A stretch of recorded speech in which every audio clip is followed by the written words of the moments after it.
One, two, three, four.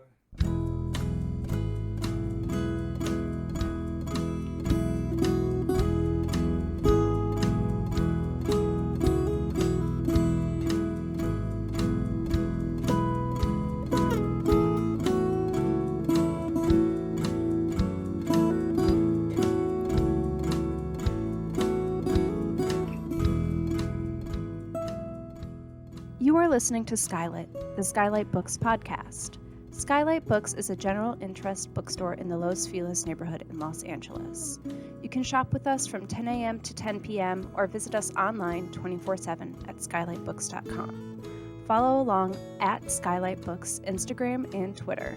You can subscribe to the podcast on Podbean, iTunes, and Spotify. Thank you for listening, and now on to the episode. Hello, lovely listeners, and welcome to SKYLIT. This is the SKYLIT Books podcast, and I'm your host, Natalie Freeman. Today, we're so thrilled to welcome Mina Seckin to read from her debut novel, The Four Humors. And after that, she'll be in conversation with Hilary Leichter. Before I introduce them, I wanted to remind you that SKYLIT Books is open for in-store browsing, and you can always shop online 24/7 at skylitbooks.com. Mina Seckin is a writer from Brooklyn. Her work has been published in McSweeney's Quarterly Concern, The Rumpus, and elsewhere. She serves as managing editor of Apogee Journal, and The Four Humors is her first novel. Hilary Leichter is the author of the novel Temporary, which was shortlisted for the Center for Fiction First Novel Prize, longlisted for the PEN Hemingway Award, and finalist for the NYPL Young Lions Fiction Award. Her writing has appeared in N+1, The New Yorker, Harper's, The New York Times, and Conjunctions. She teaches fiction at Columbia University. Thank you both so much for being here. We're so excited to have you. Thank you for having us. Thank you. Mina, did you want to start by reading a little something for us? Yeah, I'll read a little from the beginning. And I'm just, my whole life, I've been really terrible at pronunciation of English words. And so I actually just had to look up how to pronounce collar, which I thought was Kohler this whole time. All right. The four humors that pump through my body determine my character, temperament, mood. Blood, phlegm, black bile, and choler. The excess or lack of these bodily fluids designates how a person should be. I don't know what choler means, and when I Google it, the internet leads me to a link asking whether choler is a Scrabble word. What is choler? Asked Cooper when I report my findings. We're at my grandmother's where she is resting. She is tired from shopping for bargains on towels all day. The windows open and a breeze moves through the apartment, carrying cat, gull, and car sounds from the street into the room. Because my grandmother is napping, Cooper and I can lounge on her sofa together and even touch arms. We search bodily fluids online and Hippocrates, who first worked this theory out. Hippocrates was born on Kos, a Greek island off the coast of Turkey, and Cooper and I soon learned that humorism was practiced primarily in this geographical region and became very popular in the Islamic Golden Age. Cooper and I have been in Istanbul for 2 weeks now. We're here for the summer. Me to take care of my grandmother and to see my father's grave. Him to see that I do these things. Before we came to Turkey, my mother set some ground rules. I would stay at my grandmother's apartment in Levant, and Cooper would rent a room 2 neighborhoods over at the top of Bebek's Hill. No sharing a bed, no kissing in public, because the real Turks won't do that openly. We kiss instead when we are alone in the room Cooper is renting near the eye hospital where he is working. I was supposed to volunteer at a hospital too, until my headaches began. Choler, it turns out, is yellow bile, and in excess can compel even the most calm and gentle person into a hot-tempered rage. Phlegm makes you sleepy and sluggish, but you are also known for your dependable nature. Black bile is melancholy, and blood is the best humor. Blood pumps you into a kind and optimistic person. Wow, says Cooper. He hovers his finger over my computer screen to point out a warning that too much optimism can make you insensitive to those around you, apathetic even. We agree that many people suffer from this blood condition. We agree that although this topic is interesting, it may not explain my headaches. And we agree that my grandmother's Parkinson's cannot be explained away as phlegm. The humors theory prevailed until the 19th century when another man discovered germs, Louis Pasteur, who laid the framework for medical sterility and sanitation. but I believe in fluids more than germs, even though I'm supposed to become a doctor. They say that Saint Margaret Mary Alacoque, who was visited by Christ in a year-long string of revelations in the 1670s, suffered from an excess of blood. She was his chosen instrument, Saint Margaret said, but she could not convince the others to believe her. Christ asked her to initiate the Feast of the Sacred Heart. Christ permitted her to lay her head on his radiant, torn-up chest. To cure her delusions, the priest decided to bleed her out once a month. They would cut her white thigh and have her sit in a stone basin. But my understanding of Christianity is limited and mostly Googled. I'm unsure what they did with her blood. That was great. Thank you for reading, Mina. And thank you for inviting me to be in conversation with you. We haven't seen each other in a really long time. I think maybe a decade. Yeah, it must have been a decade. I think I must have been in it was my second semester of freshman year in college when I first had you as my first ever fiction workshop instructor. Yeah, And 2012. That was my first ever time teaching a fiction workshop. So incredible.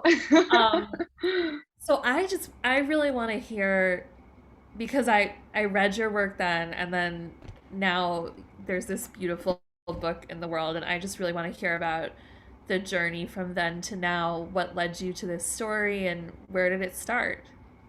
Yeah, wow. Well, I know I think I had told you this in an email. I remember I reached back out to you, and I really just felt so grateful because I had come to writing in general through poetry, and I started writing fiction that workshop, and you were so encouraging that I feel like that was a huge reason I continued. And you also exposed me to so many short story writers that I hadn't really read before. And I was possessed by voice. Like, I was introduced by voice in that workshop, which was really important to me. And I feel like that idea of voice from, say, Mary Gateskill and Amy Hempel onwards just possessed me so much. From there, I kept writing, much to the concern of my family. Yeah. And with this story, I feel comes from so many collages in my life, maybe, and concerns I have. I know my whole reading journey has always been one where I'm really interested in two different subgenres. One is the alienated female narrator, and the second is intergenerational immigrant and diaspora novels. And I really felt like the two rarely overlap, and the two are rarely done in tandem. And so I knew writing this that I really wanted to be able to put a story together that would be both in equal measures. Yeah, and I actually first read a tiny little blurb about Saint Margaret Mary Alacoque in Lapham's Quarterly. It's this tiny, maybe 2 sentences. And thus my 4 humors obsession began. Yeah. It's so interesting what you're saying about the disaffected female narrator and the intergenerational immigrant story. Because they go hand in hand in your book. Like, you kind of can't have one without the other. And there's this great kind of like throwaway line that your narrator Sibel, it's pronounced Sibel? It's Sibel in Turkish, but it's it was the perfect name for her because she's so doom oriented. Yes, she is. And she has this great line where she says, "Really, I don't do anything, but I like knowing that I can do anything." And that seemed to me to kind of sum up freedom in a nutshell as a woman, you know, the ability to just have the ability and not use it, and then that kind of reflected in her mother's experience and her great aunt's experience and her grandmother's experience. Were you thinking a lot about I mean, you said you were thinking about these two narratives and kind of binding them together, but were you thinking about the experience of being a woman through the generations and in different cultures and what that means and looks like? Yeah, definitely. And I feel like that line really emphasizes it. I thought a lot about how, as a hyphenated Turkish American identity and as a woman in this generation, I have gotten to do a lot, and I have opportunities that I don't even realize I am able to do. And I wanted to highlight just this, the malaise that comes along with it, and the not recognizing how generations before you were not able to do that in so many levels. And Sibel was really the perfect vessel for that, because she had to be made aware, and she had to be made aware on both like a emotional level, but also a geographical boundary level. And I really tried to make that, I had to go back into the past in order to do that. Yeah. It speaks to me on a different level too, of just the kind of paralyzing fear that I think anyone under 50 feels right now about what Mm-hmm. to do about everything, and how that kind of need for action translates into inaction. Mm-hmm. And Definitely. into a chronic headache. Yes. Like the one Sibel has for the whole book. Mm-hmm. Yeah, I mean, do you feel that too? Just like where to even start with fixing things? I mean, it's Yeah. It's impossible to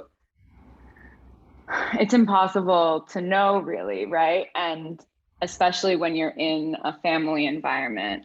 mm-hmm. And care is emphasized so much, but people have so much trouble taking care of themselves today, but they have so many outlets too, and they have so many things that are being sold to them or told to them. Yeah. Right, self-care. Mm-hmm. Yeah. And I feel like I really wanted to write against that in a way. I didn't want the four humors to be that, but of course they also are, because wellness ultimately is just having faith in these things, in like the mysteries of what medicine can't answer, what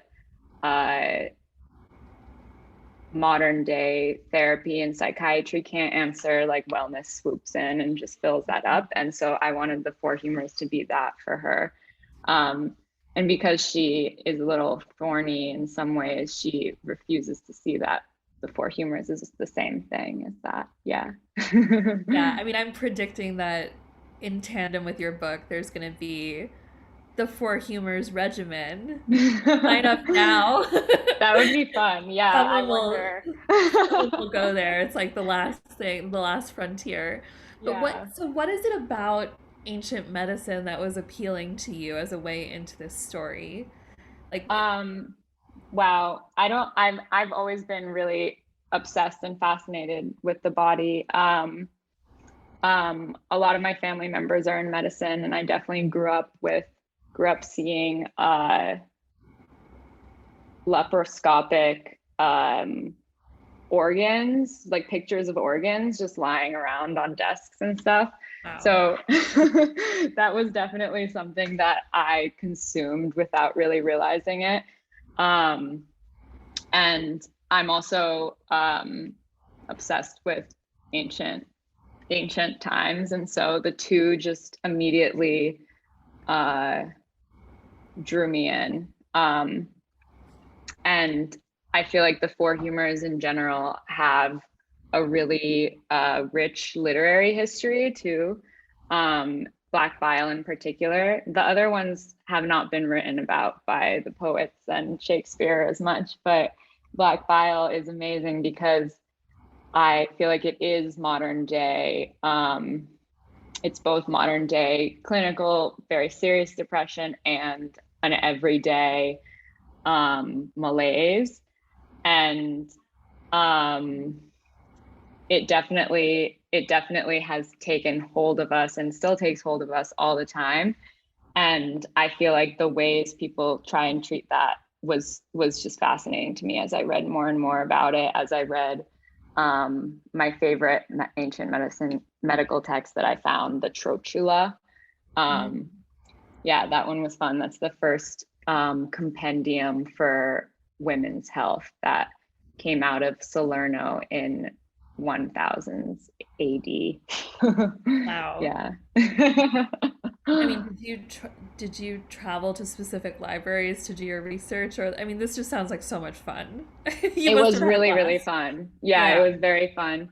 I didn't travel to that many libraries for it in particular. I was mostly at Columbia's library and I found a lot of amazing texts there. I weirdly found a lot of texts in my dad's mom's house in Ankara, Turkey, where I found some strange Islamic medical texts that I think my grandpa had. He wasn't a doctor, but he just had them. And me and my aunt sat. It was very difficult to read because my Turkish is, I'm a very slow reader in Turkish, and so me and my aunt read some of it together. There was some fun stuff there. Yeah. Unreal. Yeah. I mean, I'm curious. You obviously wrote this before the pandemic, right? Yeah, or you've been working on it for a time. So, I mean, how does it change your thinking about the book now, just seeing people so blatantly reject modern medicine in a different, obviously in a much different way than your character is rejecting it, but I mean, how does that echo off of this thing that you wrote? Yeah, that's so fascinating. It shows me just it shows me how much blind conviction people can have in whatever is serving them at the time. And I feel like for my character, it's a very, she's so internal and she's so depressed and grieving. She cannot see the things that are actually happening around her. And I feel like with this pandemic, there's something similar going on where people have gotten so caught up with the narrative, the idea that their personal freedoms are being taken away by certain things, that they can't come back to the logic in a way. And maybe I'm taking this in too far of a different direction, but I feel like so much of writing is about that, or fiction writing, kind of like what it takes to lose the logical thread and how to get back to it. I love that. That's fascinating. That reminds me of another quote that I pulled from this is from toward the end of the book, but again, this is from Sibel thinking about, just how she sees the world, and she says, "The clarity I see in the world when I am confused, when I don't know something, especially a finite answer, that's where the mind's equilibrium is buried." So almost like the idea that clarity is buried in confusion, as you just said. I'm curious, is equilibrium important to you in narrative as well as in life, because there's so much symmetry in this book. There are all these sister relationships that mirror each other, and events that mirror each other throughout the text. And like, do you write to find equilibrium? Wow. I think no. I feel like and I only say no because I feel like it's impossible to.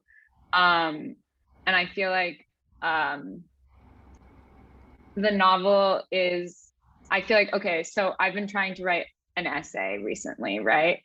And it's been really, really difficult for me to, and I keep thinking about how the word root of essay is to try, right? Right. And I can't get over that. And every time I'm struggling, I'm just like, that is the word root. You're not yeah, struggling, you're trying.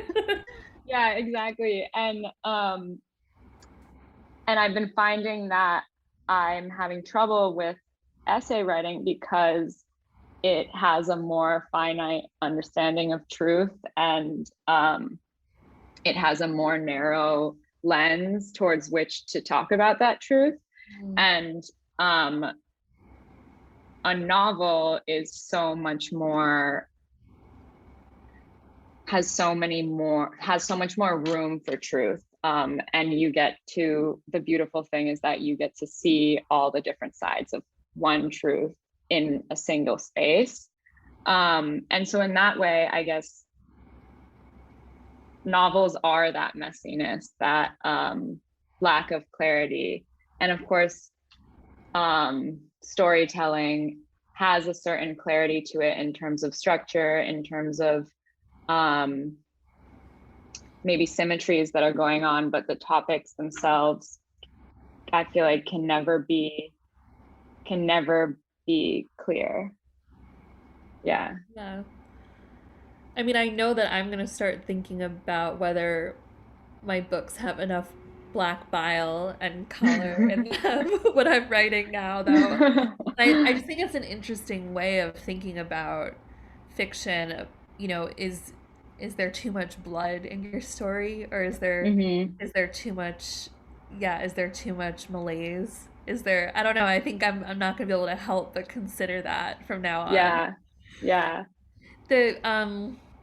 There's like this great interesting shift where the inner life that our narrator is experiencing, the way that we talk about the four humors in the book, it starts to be projected onto the outer world too. And you describe Istanbul as a humor, a black humor that starts to leak from the narrator's spleen. And I'm curious if you think other cities are humors as well, and if you'd like to assign them a humor, or is it just Istanbul? Is it just that place in the context of this story?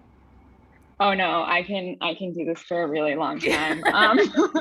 LA, where I've recently temporarily moved to, is definitely blood, which is appearing to be happy, and almost, it's toxic positivity. New York, I would say, is probably a melancholic, choleric mixture. I don't think it's just melancholy, New York. There's also choler, which is, I again mispronounced it, choler, which makes you really ambitious and excitable and angry. So I think it definitely, that's more like the financial district. Yeah. Maybe the black bile is in Brooklyn. Yeah. What's a really sleepy city? That would be Phlegm. A really sleepy city. Yeah.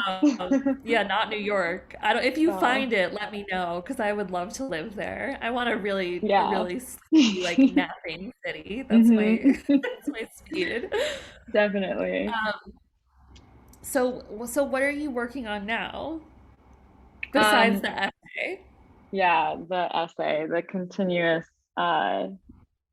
trial. But now I'm working on It's interesting that I've been working on this novel set in Brooklyn about a pair of Turkish American twins for a really long time.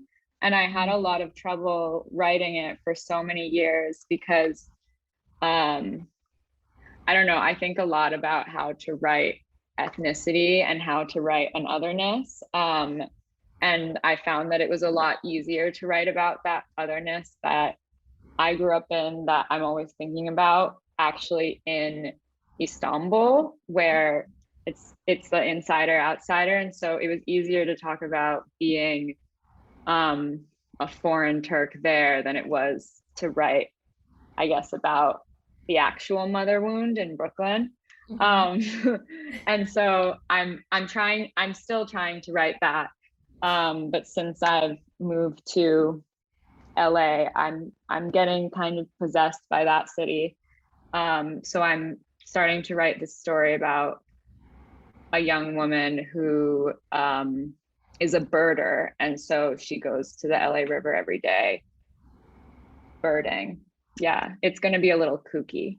I like kooky, so I can't read it. So we'll see. Yeah, I'm not sure yet. Sounds great. Well, thank you both so much for such a humorous, I had to, conversation. It was so fun to listen to that. And as Hilary said as well, now I'm going to go through the rest of my day and life probably looking for the humors and things. And it was so fun to listen to you guys categorize the cities too. I think that LA is definitely bloody. Yeah, right. So bloody. Also, it's so bloody. Yeah. Yeah.